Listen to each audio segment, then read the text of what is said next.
Hey, it's Dr. Sherry coming at you from the balcony of my 30th floor hotel room in Miami. I just got done with a few hours at a social event for capital raisers in real estate space.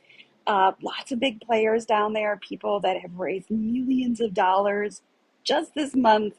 I'm so not there, but they are amazing people who are enthusiastic, supportive, compassionate, high achievers, all of the things that can help one be inspired and encouraged. Sometimes you've got people in your life that you look at them and you're like, oh my gosh, I would love to do that or be that way, but they're not really great people.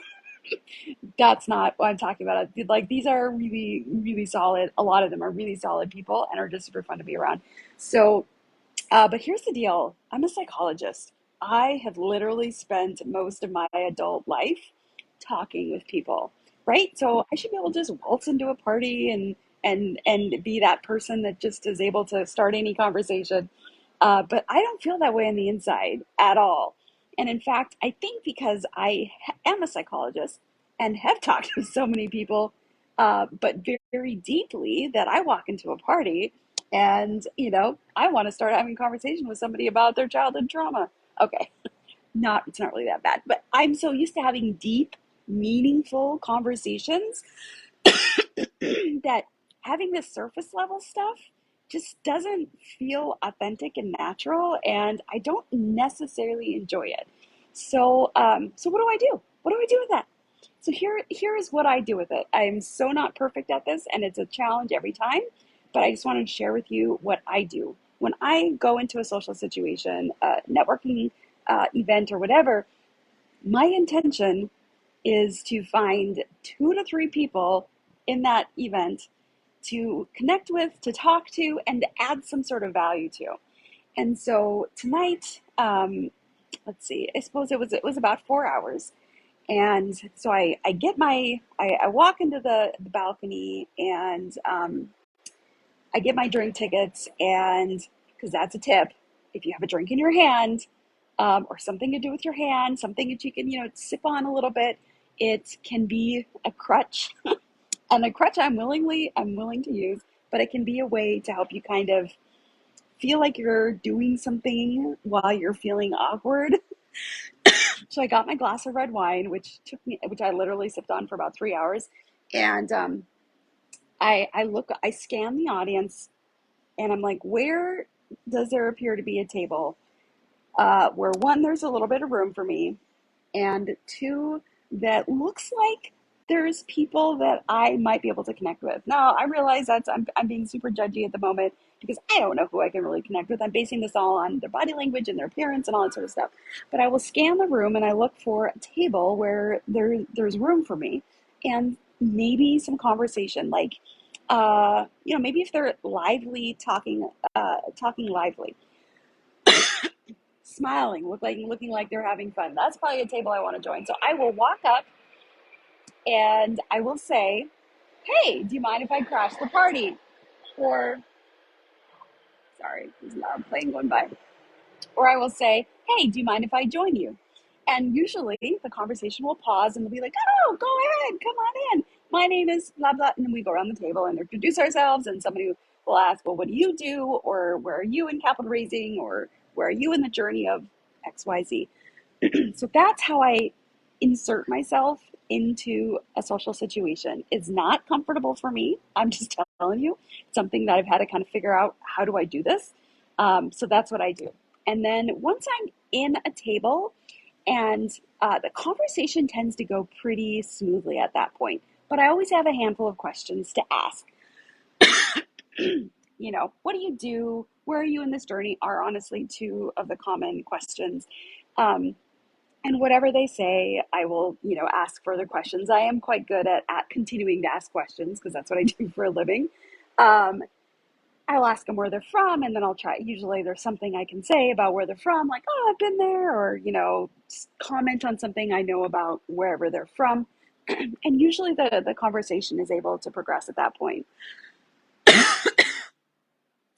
So that's kind of one of my really is kind of like my internal script and dialogue of what I do to kind of insert myself.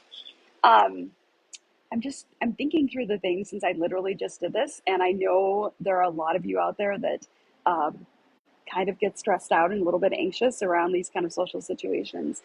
Um, what else did I do tonight? Okay. Sorry. Let me back up to the beginning of this video. Like, I go into these situations with an intention of meeting a few people and seeing if I can provide value. So that's what I do in those conversations I have. I listen, and a lot of people comment on how well I listen because I'm very intent. I make eye contact. I don't like look around a lot, which, if you've ever had a conversation with somebody that's kind of looking to the side and looking beyond them, like, you don't really feel like they're paying attention to you. So you've got to make sure that you're fully engaged, you're making eye contact, you're nodding your head, your body language is in, connecting with them. You're asking follow up questions and stuff like that, because then they know that you're really listening. And if you're really listening, this is a secret. If you're really listening to somebody, they will typically remember you, because the world is full of people that don't really listen. They're so distracted. They're whether they're distracted in their head and they're thinking about other things, or whether they're physically distracted and they're like off looking at all the different things. When you can intently give somebody your attention, undivided attention, even you've never met before at a party, they will probably remember you, and that will leave a good impression on them. So if you're at a networking event, this is a great way to be able to leave a positive impression on them. And so then if I get to the point where maybe the conversation's not really interesting, I don't feel like I can contribute or give value anymore, or maybe I picked the wrong table and I realized, this is not really my jam. I'll be like, excuse me, I need to use the restroom, or excuse me, I'm going to refill my drink or do something. And then typically I will come back and I will find another group to hang out with and kind of do the same thing and repeat it as many times as I need in order to feel like I have accomplished my mission. And that mission is to have a deep conversation with somebody, be memorable, connect with somebody, be able to create some sort of meaningful relationship, even if it's short time. Because when you're at a networking event, if you're specifically there to network, you're actually there to find people that you can collaborate with, that you can offer value to them in a professional way, and they can offer value to you. So by having these little conversations, you're able to start to cultivate the group to find out who those people might be, because sometimes they're super unexpected. So when I walk into a social situation, I don't look at everybody. I don't be like, oh my gosh, how am I going to possibly shake hands and kiss babies with everybody in the thing? And you know what? Some people might. My husband is totally the opposite. Like being in a social event for him is like a kid in a candy store. He is in heaven. So some people naturally are able to kind of work the crowd. I am not that person, and I have had to develop a strategy over the years. So anyway, I hope that was helpful. I just got done with this, so it's all the stuff is real fresh, and I just kind of wanted to share with you my thoughts about how I handle these situations.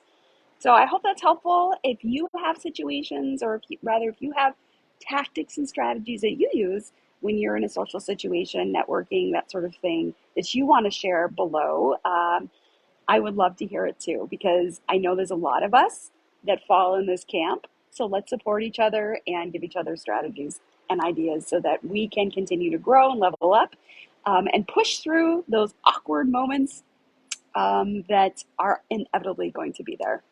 And hey, I see Jesse's watching right now. Hey, Jesse, thanks for watching. And thanks to the rest of you that are watching this now or later. Have an amazing night.